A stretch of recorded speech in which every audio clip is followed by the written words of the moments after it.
Sudah terjadi kecelakaan di simpang di tikungan Suatimah.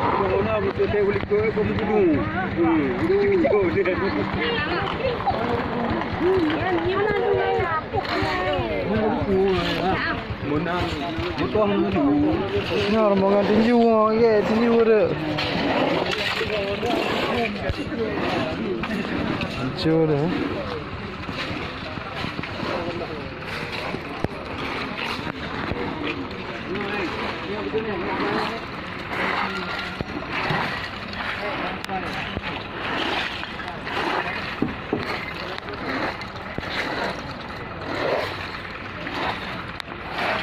Menyebabkan kemacetan.